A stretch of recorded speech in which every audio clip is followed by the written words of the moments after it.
Voltamos com o TCE Notícia, que hoje está falando sobre controle interno. Bruno, vocês têm encontrado muitas irregularidades, principalmente nos municípios, nessa questão do controle interno? Bom, com relação às auditorias realizadas pelo tribunal, é bom que se diga que nós temos algumas vertentes de controle. Uma das vertentes de controle são as auditorias realizadas em função do tema de maior significância. Nessas auditorias, como eu havia dito anteriormente, um dos temas escolhidos foi o sistema de controle interno. E essa avaliação propiciou uma radiografia dos controles internos desses municípios. O resultado dessa auditoria, das auditorias realizadas nos 91 municípios, foi de fato impactante. Demonstrou certa fragilidade nos controles internos de todos os municípios. Bom, e agora, o que fazer? O que nós fizemos em função do resultado dessas auditorias?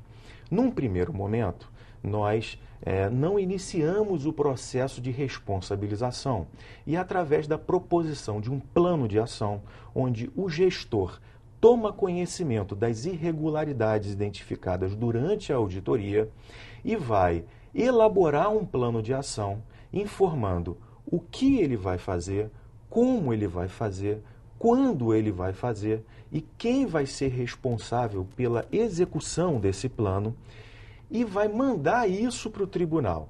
Ao receber esse plano de ação, o tribunal vai verificar a racionalidade e se de fato é compatível essas informações com a irregularidade identificada durante a auditoria e, posteriormente, em função do prazo apresentado para a execução dessas ações, o tribunal retorna ao município para monitorar. Dessa forma, a gente sai um pouco dessa esfera meramente punitiva e parte para buscar a resolutilidade nesses problemas. Quais sejam os problemas? O tribunal passa a olhar não apenas de uma maneira a apresentar, a identificar irregularidade e punir os gestores. O tribunal identifica as irregularidades, chama o gestor e diz o seguinte: gestor, precisamos melhorar nesse ponto. Gestor, se não melhorarmos nesse ponto, vamos ter efeitos negativos. E esses efeitos podem culminar em dano ao erário. E esses efeitos podem culminar na não prestação de serviço de forma adequada ao cidadão. Aquele que que deve de fato usufruir da reversão dos recursos públicos em prol de uma boa prestação de serviços. Fica sempre aquela dúvida, esses problemas são mais encontrados em prefeituras menores, onde a gente sabe que tem uma dificuldade de pessoal, ou em prefeituras médias e talvez até maiores, onde existe o pessoal, mas a estrutura é mais complexa de se lidar? Não tem essa característica. Os problemas foram encontrados, os mesmos problemas que ocorreram em prefeituras pequenas, ocorreram em prefeituras médias e em prefeituras grandes. Assim caracterizadas prefeituras com orçamentos até 100 milhões, até 500 milhões e maiores do que R$1 bilhão. Há alguma diferença quando a gente fala em controle interno de divisão contábil, contratos, auditorias e adiantamento?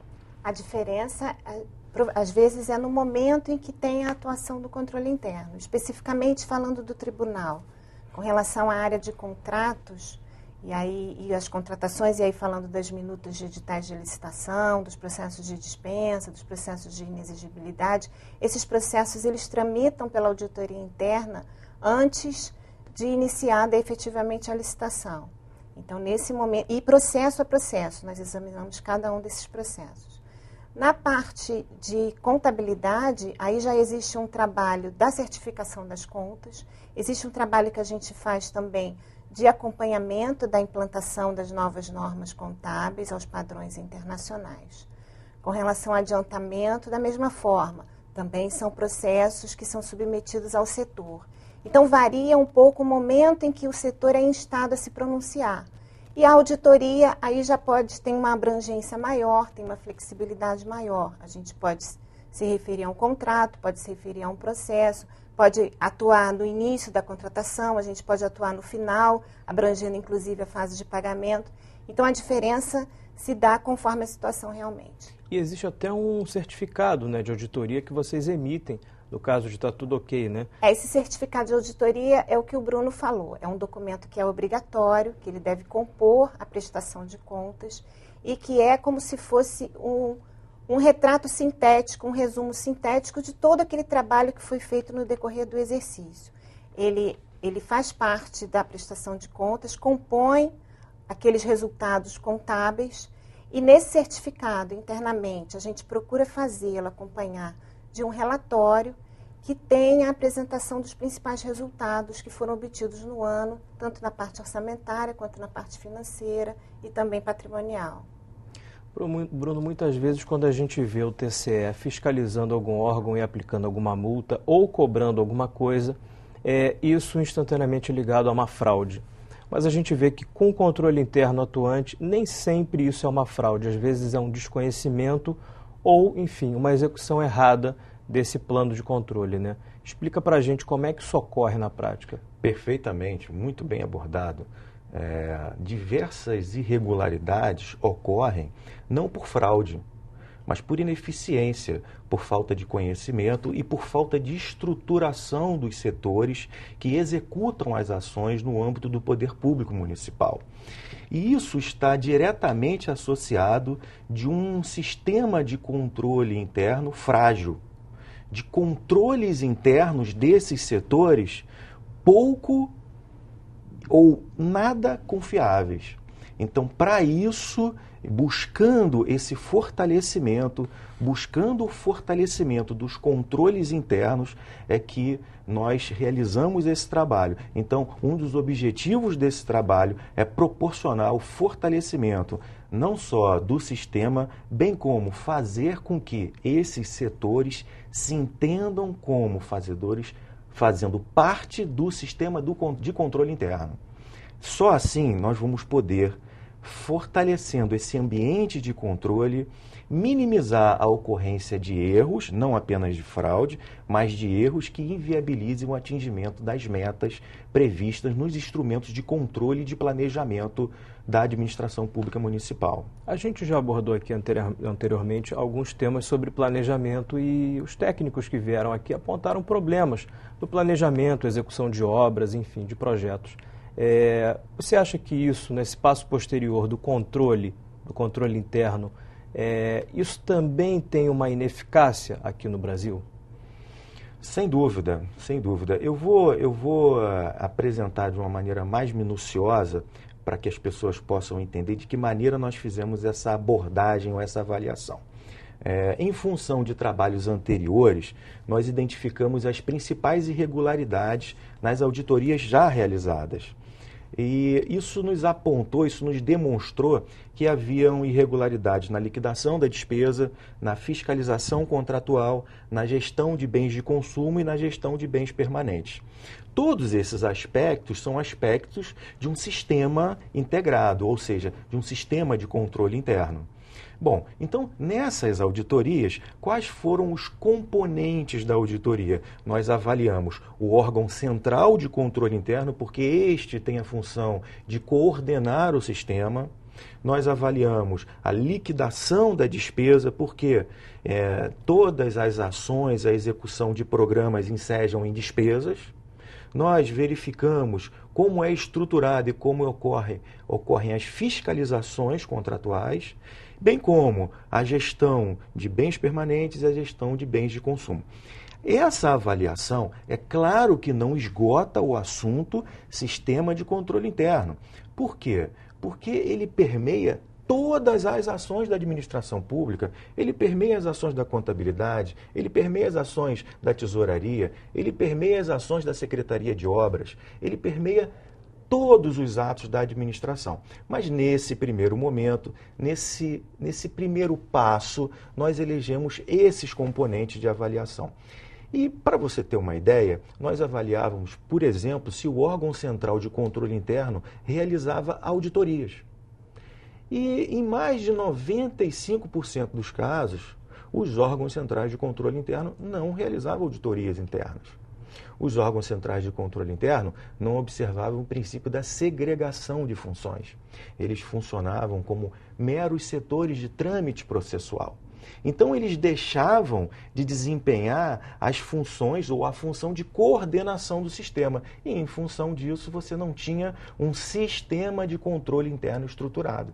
Você tem cada setor funcionando de maneira estanque, sem buscar o atingimento de uma finalidade.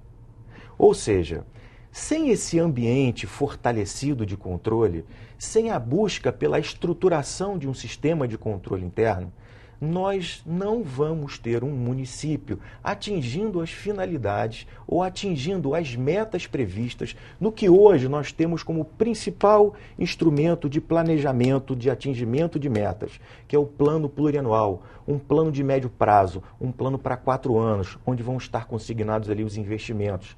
Vamos traduzir isso em miúdos? As construções de escolas, de postos de saúde, as contratações, os serviços. Então, se assim não estruturarmos os poderes executivos dos municípios, possivelmente não vamos lograr êxito no atingimento dessas metas e possivelmente não vamos estar fornecendo um serviço de qualidade ao munícipe, ao cidadão. Quando o gestor se depara com esse problema aí, e com esse dado de 95% dos jurisdicionados do TCE, com esse problema de auditoria interna, a intenção é o quê? É mudar? Eles se assustam com esse problema interno que eles têm? Eles tentam mudar? Como é que vocês têm sentido essa mudança? Essa impressão, essa aproximação, esse feedback, nós não temos ainda de uma maneira tão premente, né? E aí você começa a tangenciar uma coisa que é chamado controle social. Um dos objetivos intermediários desse trabalho também é fomentar o quê? O controle social, que é a aproximação do cidadão buscando conhecer e fiscalizar a aplicação dos recursos públicos. Então, certamente, esse trabalho vai proporcionar a divulgação desse trabalho através das vitrines de auditoria que estão disponíveis no site do Tribunal de Contas, onde todos esses resultados vão ser apresentados. Isso vai possibilitar ao cidadão não apenas o conhecimento desse resultado, mas uma aproximação da sua realidade local, com vistas ao quê? A cobrar do gestor, aquele que ele elegeu para cuidar dos recursos públicos e da aplicação dos mesmos, da reversão desses em bons serviços e serviços de qualidade, a estruturação adequada que certamente vai proporcionar um serviço e um bem adequado de qualidade para esse consumidor final, que no caso é o cidadão. Ana Paula, que tipo de contrato que é feito no TCE e que é fiscalizado pela auditoria interna? São diversos contratos e contratações necessários para manter a estrutura do tribunal, que é uma estrutura grande, porque tanto ele tem que se administrar internamente, como também garantir um bom serviço, a fiscalização das entidades estaduais e municipais. Então, temos contratos de manutenção, temos contratos de aquisição de materiais, tanto materiais de consumo como materiais permanentes. Temos muitos contratos voltados para a área da tecnologia da informação, temos contratos de equipamentos de informática, contratos de prestações de serviços, aí incluindo prestações de serviços de terceirização de mão de obra. Enfim, são diversos contratos. É importante ressaltar com relação a essas contratações que o tribunal atualmente vem se utilizando bastante da modalidade pregão, tanto na forma presencial quanto na forma eletrônica, e também, quando adequado, da sistemática de registro de preços. Tá certo. Infelizmente, nosso tempo já está esgotado, mas eu quero agradecer a presença dos dois aqui no nosso estúdio. E o TCE Notícia fica por aqui. Mas se você tiver dúvidas ou sugestões, envie um e-mail para a gente em faleconosco@tvalerj.tv. E para rever este programa, você já sabe, acesse www.tvalerj.tv. TV Alerj, o canal do povo fluminense. Até a próxima.